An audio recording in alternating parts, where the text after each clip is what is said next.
Mr. President, as we're asking DOF to give us a response, DOF and DOE, the response coming from this representation is number one, thank you for that question. I think it's very important para sa mga kababayan natin kasi certified as urgent po ito. So pag pinasa natin to today, tapos I can tell you now na right now yung average, no, based dun sa formula na nandun sa bill natin, lumagpas na talaga nung $80 per barrel.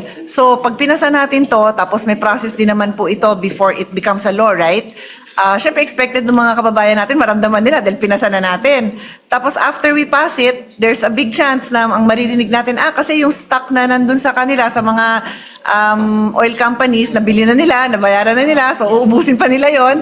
Alam naman ho natin na yan ang maririnig nating sagot eh. So tama ho talaga yung tanong nyo na, so kailan nila mararamdaman? O ngayon, aantayin po natin yung sagot ng experts. Because I'm not even referring to that, Mr. President. Hindi pa ho ba yun? It is after we pass this bill into law, Yes. finally approved by the President and ready for implementation. Ang tanong ko po is, 1 month yung period para magkuha ng average. No? I understand weekly yung ginagawa nilang monitoring. Pero still, it will take them 1 month to determine kung pumalo na siyang $80 or more. And then after that, magmi-meet pa yung DBCC. After their meeting, they will still make or submit their recommendation to the President. And then ikakaskade pa yan, pababa, all the way hanggang gasoline stations. Ang tanong ko po, how much more time is needed para even after the 1 month period na na-determine na more than $80 or $80 or more? Gano'ng katagal pa yung administrative flow ng yung mga requirements, no?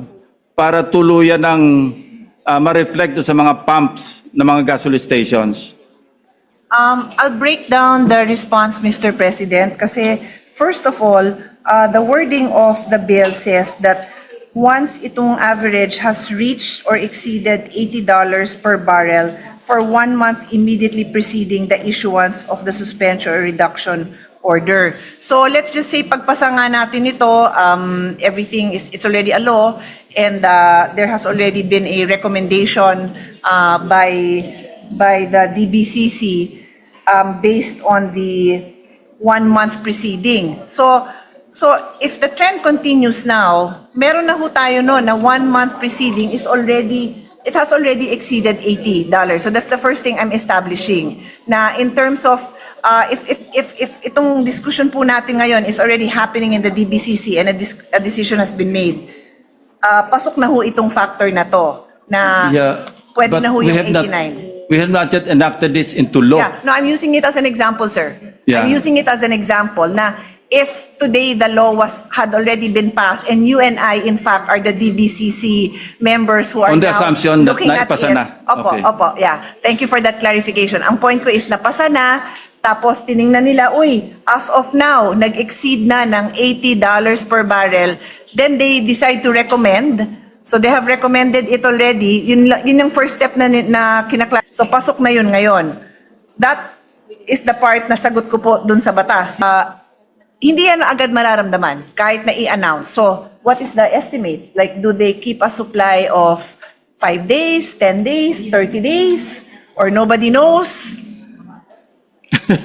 That's exactly my point, Mr. President.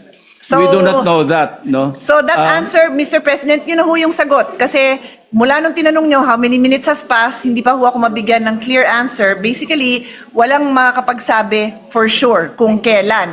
Pero range man lang. Yeah, at least like they can 5 estimate. days, 10 days, Yeah. 30 days.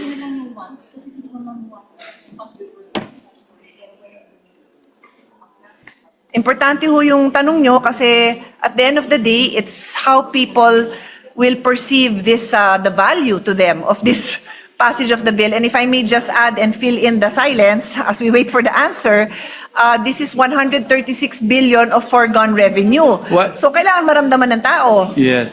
While waiting for the response, Mr. President, ituloy ko na yung aking... So may sagot na po tayo, Mr. President. Pero baka gusto nyo pong umupo lahat kasi what we have been discussing in the hearing and in caucus is what is the value of this foregone revenue to our people. Okay? And ang tanong nyo is, when will they feel it? Ang sagot po ay around 30 to 45 days. Wow. After the 1 month period. After the Ng monitoring. Yes, after the decision has been made. So Yes. the monitor, there are the numbers are there for the recommendation to be made 30 to 45 days after the suspension. So, the people or the consumers will have to wait for 2 months and 15 days. 30 to 45 days. Hindi po. Yun 1 yung month, administrative. 1 to 1.5. After the 1 month period. Pero yung 1 month period, sir, kasi can happen immediately because it's the past 30 days eh. So from the time na ma-authorize natin sila and the going rate now, meron na silang 30 days data. Meron na eh. So from the time that this becomes a law, they could potentially suspend the excise tax. But, Mr. President, it is so provided under this measure na 1 month period yung kailangan mag-monitor sila ng average price na $80 or more. Yes, sir. Pero that includes the preceding. So as we speak, kasama tong mga araw na to. Hindi natin kailangan ipasa tapos saka sila magbibilang ng 30 days. Kasama po ang immediately preceding. Even while Then the law we're already implementing a law that has not been passed. No, you are looking at the data in the immediately preceding days, and the law is clear. As long as clear ho yan sa batas na what 30-day period are we looking at. His Honor can make a recommendation. Wala naman hong problema yon if His Honor wants it to be in the next 30 days. But so far, ang ano natin, it's not prospective. We are monitoring the last 30 days. So immediate naman po ang action because as we discuss the law, the price is going up. Yes, if my understanding is correct or accurate, do you mean to say that they are already starting to monitor right now? Yes, sir. Of course, yes, sir. That is That's my accurate, point. Mr. President. Wala pa yung batas, ini-implement na natin kasi nagmo-monitor na Ay, di sila. po. They cannot implement because we have no law that authorizes any suspension, but it is their job to monitor. Job naman po ng DOE yun. Nasa batas naman po nasa mandate po ng DOE for them to monitor. Okay, I will not belabor that point, but ang proposal ko po is, kung kaya, baka pwedeng i-clear natin yung 1 month period to 2 weeks para mas mabilis. Say, in 2 weeks time, nag-average siya ng $80 or more sa yung Dubai crude oil per barrel, So baka pwedeng after 2 weeks, maggawa na sila ng recommendation because these are extraordinary times. Hindi ito yung normal na nag-COVID o kaya medyo tumaas lang yung presyo ng langis. But, we don't even know how much more the world price of crude oil will rise, will increase because of the Iran situation. So, ang suggestion ko po at the proper time, of course, iksiyan natin yung 1 month period because in the House version and in the Senate version, it's both 1 month period of monitoring and averaging. Baka naman pwedeng isaan natin ng 2 weeks. After 2 weeks na nag-average siya ng $80 or more, mag-recommend na sila sa Presidente, mag-meet na yung DBCC, mag-recommend na sila sa Presidente para mas mabilis yung effect.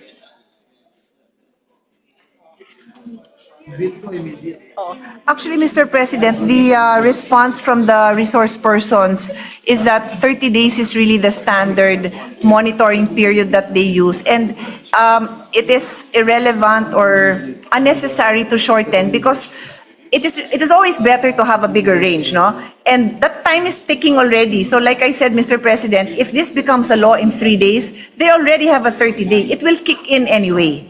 It will Mr. kick President, in. with all due respect, 2 weeks is not irrelevant. It has a big effect on the consumers. Yung 2 weeks na matitipid mo sa pagkarga ng gas, malaking bagay po yun.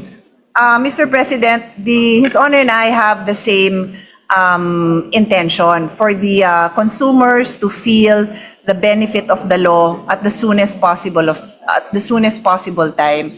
The only reason this representation used the word irrelevant is because at this moment that formula has already kicked in. We already have the 30-day data. Wala na hong reason po na gawing 15 days because we have the 30-day data now, Mr. President.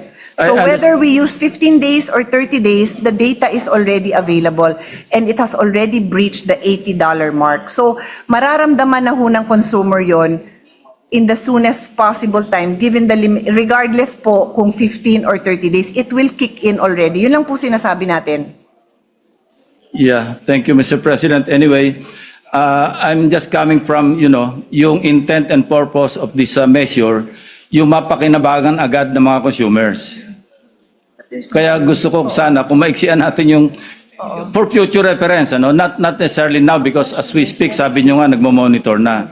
But for future monitoring and reporting, making recommendations and all, makakaiksi tayo ng 2 weeks or 15 days. Mr. President, ang nakikita po natin, no, for the first instance that the power will be invoked, whether we give them 1 week or 2 weeks, pasok na ho. Yun naman yung point ko. Whether 1 day, 1 week, 2 weeks, 1 month, pasok na. Ang importance yata po ng suggestion nyo is if the prices go down, so the suspension is lifted. Correct. That's my point, And Mr. then there would President. be Another month. then yun ho, pwede ho, I would say na at least eye to eye, nagkakaintindihan po tayo na Yes. ba't mag-aantay ng isang buwan. Sa akin po, wala hong problema yon. Tanungin lang natin sa mga resource persons natin. So, for the following, the succeeding invocation of the suspension, Yeah.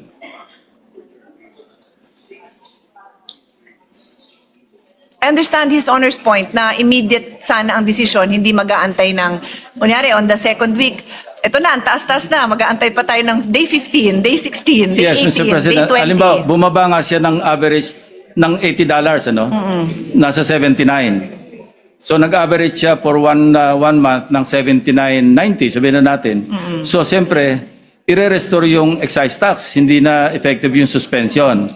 And then the succeeding month, instead na we'll wait for another month, gawin nating 2 weeks para mas maikli para mas mabilis yung maramdaman ng consumers. That's exactly my point, Mr. President.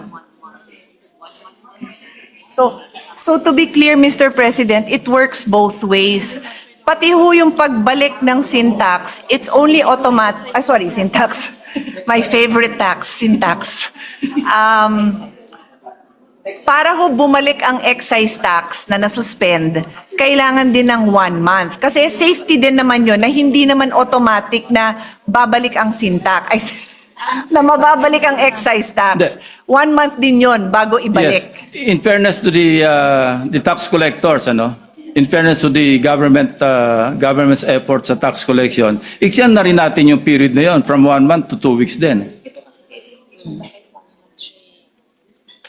Na ma-restore yung excise tax. Yeah. So it can work both ways. Yeah, Mr. President, I truly understand his honor's concern. We want to be, on our feet. Pareho ho tayo, Mr. President. Gusto natin reactive tayo sa situations. But let me just put on record the reason why the DBCC, DOE, DOF are recommending 1 month. The 1 month average requirement is not meant to delay relief, but to ensure stability and predictability. Oil prices by its very nature is very volatile, spiking one day and dropping the next. If the government acted on every short-term fluctuation, excise tax rates would be constantly suspended and reinstated, creating confusion for consumers, businesses, and revenue planning. So the recommendation is really, Mr. President, for a sustained 1 month average to make sure that the suspension responds to a genuine lasting trend and not a temporary swing. This protects fiscal stability while still providing relief when the burden is truly persistent. So it gives us a bit of ounce of predictability. I can understand also where they're coming from, Mr. President, kasi mahirap talaga para sa lahat yung, well, that is what causes confusion and panic, kasi akyat, baba. So that is the response from the... I will not make this recommendation or suggestion kung walang Iran war. Kung iba lang yung circumstances, hindi po ako maggagawa ng ganitong suggestion. But, these are really extraordinary times, na pwede mag-spike hanggang 200 nga, sinasabi nila yung per liter. And or $200 per barrel. Yan ang pinapredict ng iba, hindi ba? Noted, Mr. President, we'll continue to talk to them and see if there is any change in the position Anyway, of the resource persons. thank you because for the at the end, it will be the response, Mr. decision President. of the Your Honor. body. Thank you, Mr. President. Majority Leader. Thank you, Mr. President. Next to interpolate the measures, the distinguished Deputy Majority Floor Leader, Senator Pia Cayetano.